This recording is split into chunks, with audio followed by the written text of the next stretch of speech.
Welcome to the Freud's Angels weekly reading, bringing the collective guidance and understanding for this week's energy. Remember, never give your power up to a reader or a reading. You always have the power of autonomy. Welcome, angels, to your weekly reading. We are reading from February 1st through the 7th. Yes. I'm like, I don't know. Is that true? I remember because the 7th we talked about. We're doing community service on the 7th, Scarlett and I. So I'm just remembering it because I never have anything to do. So I'm like, just remember the one thing on your calendar.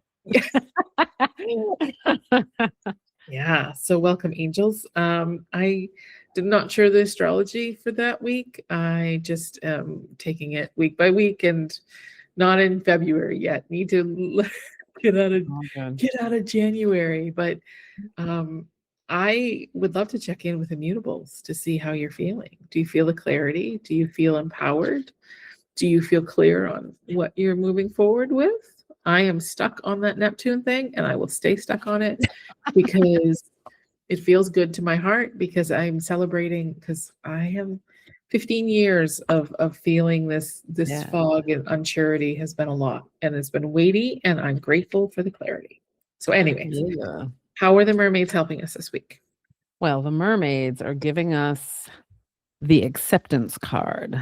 Ooh. Yikes.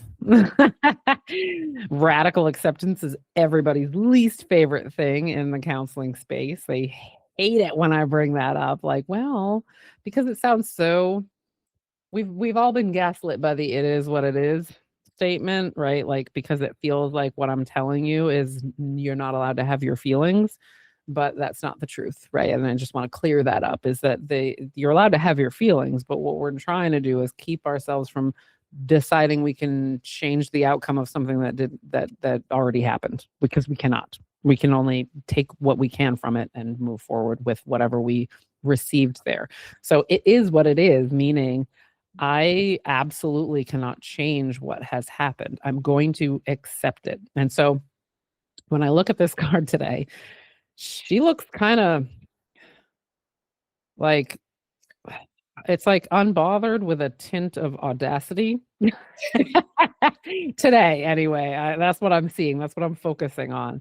And to me, that feels, she's actually holding some seaweed or something too. And to me, I'm seeing in her as soon as I looked at it, it was like, so what? And I was like, yeah, that is sometimes what acceptance feels like, is just going, well, so now what? Yeah. What are we doing here? Where are we going? Because I don't want to sit over there talking about what happened. I want to go forward. I want to do the next thing. I want to learn. I want whatever that means when we hit acceptance, whatever we're meant to do with it. I mean, sometimes when I accept something, I gotta sit on the couch and cry about it for a while because I don't like it. It hurts. That doesn't mean I'm not accepting it, and that doesn't mean I'm not moving forward either, because it's part of the process, right? Like, especially with any grief cycle, we're gonna go through all kinds of different emotions as we're grieving whatever that thing is that we've lost.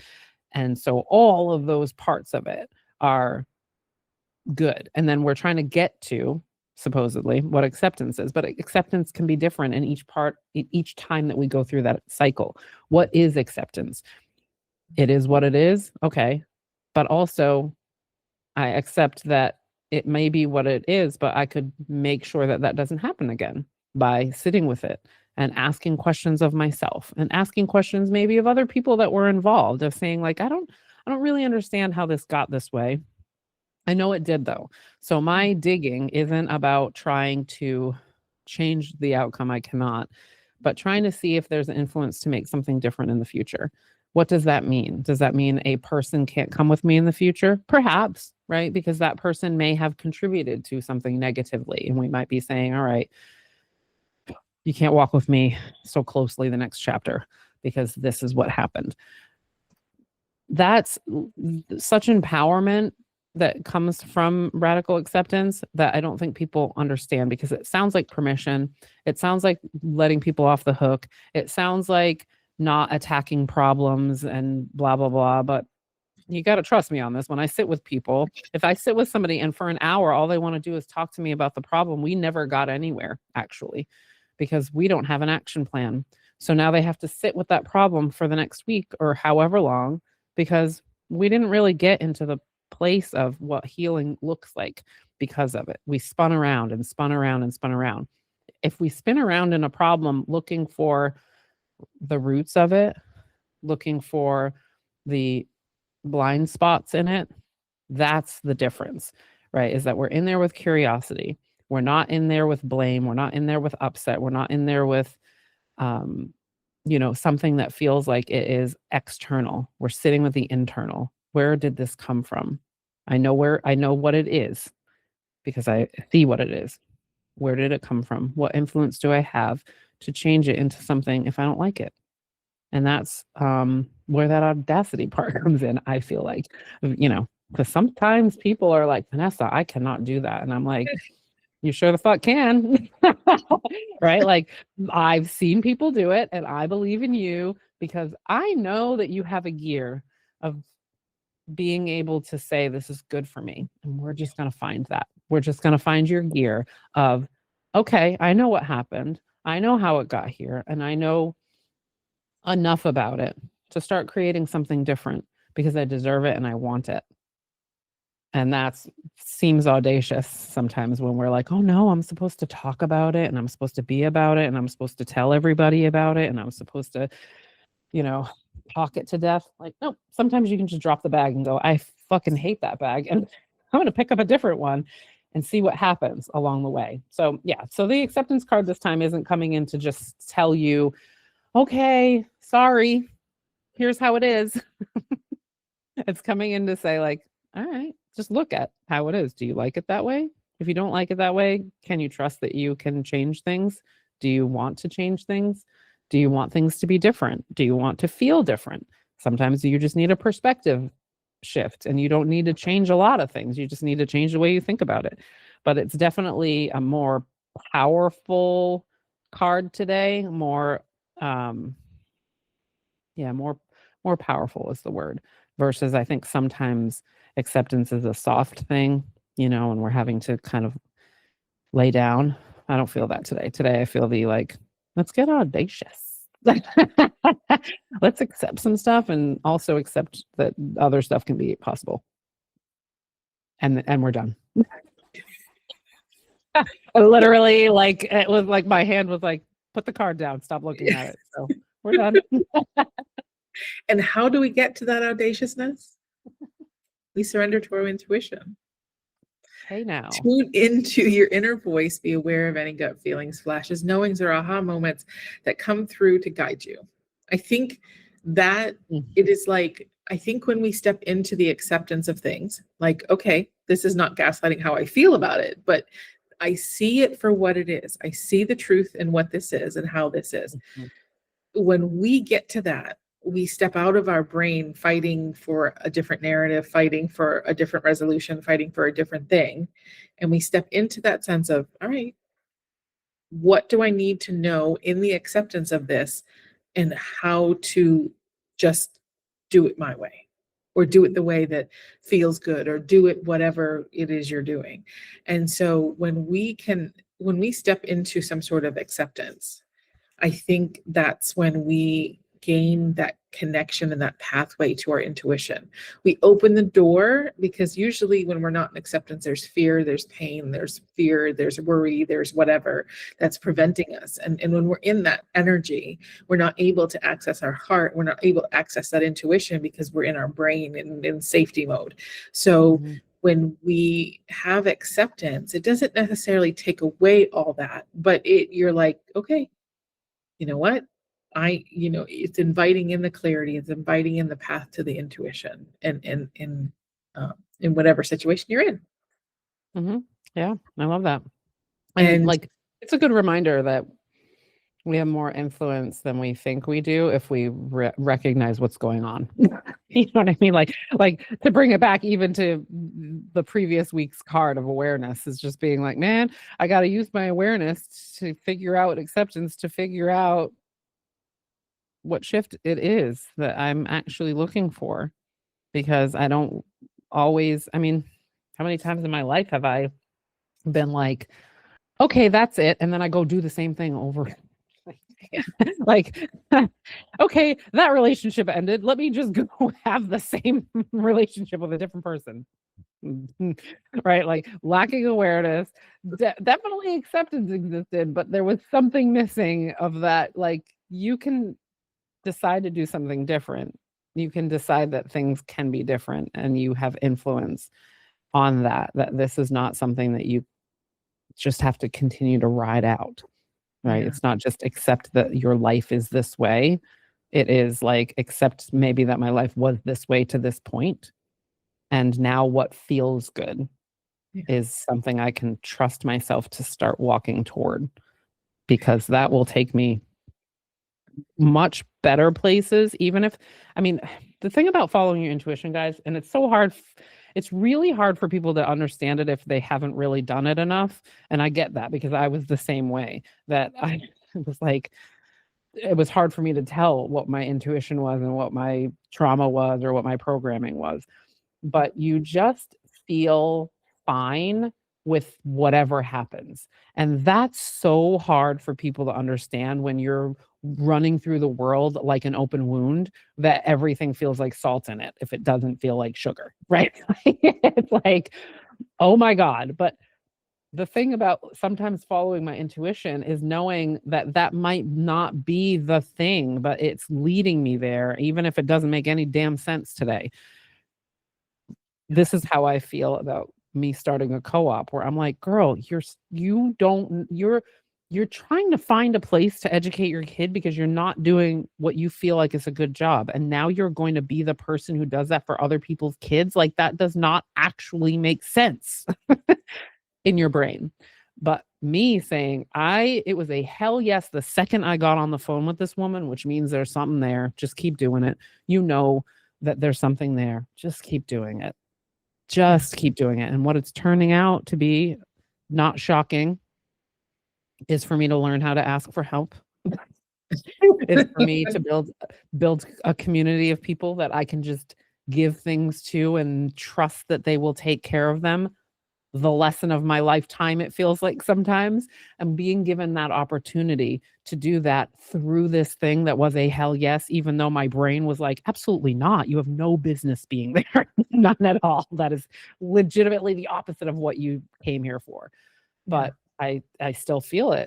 But I'm also in that awareness that if this turns into an absolute no, I will hand it over to somebody. I don't care. Like that's the other part of it, is that I will abandon ship anytime it really feels like abandoned ship, but it cannot be trauma based, which is why I've been fighting through all of this, is that I'm in functional freeze, like we talked about in our last podcast. That is not a reason to quit, Vanessa. That is a reason to sit and think about why you're in functional freeze. That is not a hell no. That is I lack skills. We don't quit because you lack skills. You see if you can create skills. So, it is really difficult for people because our world, our society is not set up for intuition. It's set up for programming. And when you start to act intuitively, people think you're crazy. I know. Everybody thinks I'm insane. Yeah. What are you doing now? Whatever I want. How can you do whatever you want? Because I can. Because I have created my life. I curated my life this way. And it's beautiful. And I will do it forever now. But it was very difficult for a very long time. So yeah, I love those two cards together for sure, because it is very easy to get into acceptance when you are living intuitively. Well, and I think too, and this takes it to another level, is that when we're in acceptance and that we're in, and then we surrender to our intuition, we also are allowing ourselves to be aware and honest about our part in the situation, right? Because your circumstances are not going to change until you're aware of how you play into those circumstances. Because and to do so without shame, right? Because Mhm. it's not about shame. When you're in acceptance, you're like, okay, I have a tendency to do some things and that are great and that are probably leading me into this situation. How can I change and how can I heal? That is the acceptance. And then Mhm. inviting that intuition, it comes in with a, it guides you to the places you need to go in order to make the shift, to heal, to grow, to, the therapies, the energy, or whatever it is that your vessel of change is. But it's doing so without that heavy burden of shame. It is my fault and Mhm. I didn't, it's giving you that space of, oh, okay, I see where my unrealistic expectations played into this situation. And oh, I see where I'm trying to live out somebody else's narrative. Oh, this isn't good. Okay, I need to do some tending to that. That's what helps us kind of get into that space of moving forward, is to be honest with ourselves as without that level of shame. And so that acceptance leads us, it gives us that sense of, I'm not going to beat myself up for this, but I'm going to tend to my part in this situation. Mhm. And Yeah. so, and our intuition leads us to the places where we need to do that when we recognize it. And Yes. so, yeah, I think I love those cards. So our numerology card this week is number 8, which is manifestation. Mm. That's what happens when you have acceptance and lead into intuition and, understanding your part, is we're able to manifest. That's just Mm. how, and I'll read you the book, because, we always like a good book moment. This card indicates a need to acknowledge the power of your mind and your ability to manifest your desires. You're being urged to familiarize yourself with the law of attraction, clarify your wants and needs, for you have entered a powerful cycle of divine manifestation. And this comes from acceptance and intuition. Like, that's the cycle. Yeah. Provided that your dreams serve the greater good, as well as the intentions of your, hold on, I gotta turn the page, and the page is not turning. Soul. And the universe will assist you in making them come true. By drawing this card, you're asking to be reminded that successful manifestation requires more than just positive and wishful thinking. Divine and detached from results. It says divine and detached from results. Oh, surrender the outcome to the divine and detach from results. That's hard, but that's Yeah. acceptance, right? Yeah. The brain was like, we're gonna mess that one up because we don't like Yeah, I mean, it was it. like, no, does not compute. Not even read the words on the page, because it doesn't work. Um, Remember that the law of attraction works both ways. Pay attention to your doubts, worries, and fears, and monitor your negative thoughts. Then focus predominantly on what you want rather than what you fear or don't want. So yeah, big things today. That's Um, hurtful. yeah. So, and our money card this week, I release any childhood beliefs of poverty with love and forgiveness. Mm. Truth. Mm. Truth. I am currently in that state of, part of all this, the acceptance, the manifestations, the intuition, all of this is leading me to a place where that part of me, that part that is the childhood fear of not having a home and not eating, is creating some of turbulence, because it is like, but because it has experienced the fear of it, the worry of it. And so it's a core kind of conversation that happens when, I take risks, like having accepting, surrendering my intuition, deciding not to do business like in the way that everybody does it, right? It's this like, what is happening? And so that's the process. I'm in acceptance of that part feels that way because of her experience. But I'm also understanding that there's healing to be done. There is acceptance, there is connection, there is love that needs to be given, and validation to that part that feels that needs it. And so I know how to do that intuitively, right? Because I'm just like, that part exists for a reason. It's not because I'm wrong or broken. I'm not going to gaslight it into going away. It's Yeah. having presence with it, and working with it in order to create that cycle that we just shared. Yeah, because it's not easy. I mean, when I look back on really, when I look back on the trajectory of my financial life, I really am like, the times where things were a hot mess, really big, I didn't know any better. You know what I mean? Like, because those are skills that you know, they don't just fall out of the sky. We're not really taught some of that stuff. You get caught up in life, you get caught up in emotions.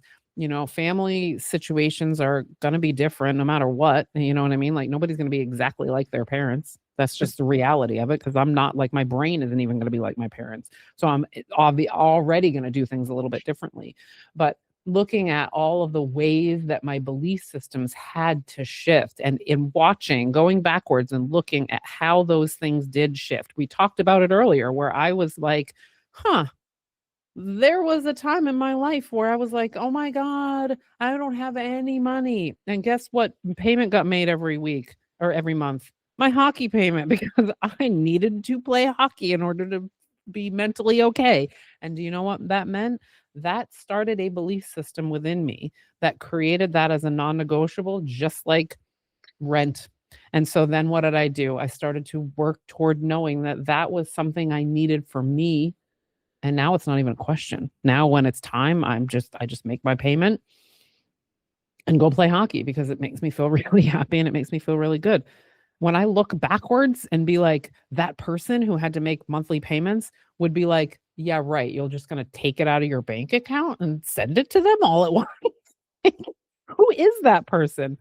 You know, like it's growing up financially. It's learning how to be in an abundance mindset, and it doesn't happen overnight, and it doesn't happen just because you decide you need to. It happens because of your feelings. Like we talk about with manifestation 100 million times, it's our feelings. So if I feel like I say, oh, I want, you know, millions of dollars because then I won't have to worry. Well, you're in worry. So you're just like, you're not in the right feeling, right? Like, cause you don't feel like you could have that. You don't feel like you have that already as a thing that's accessible to you. It's so wild right now when I am in this space to be like, oh, this is what everybody was talking about. Like I didn't understand it because I couldn't. It was a journey. I had to journey it so that piece by piece it would fall into place. And I'm nowhere near done. I'm not saying that at all for sure.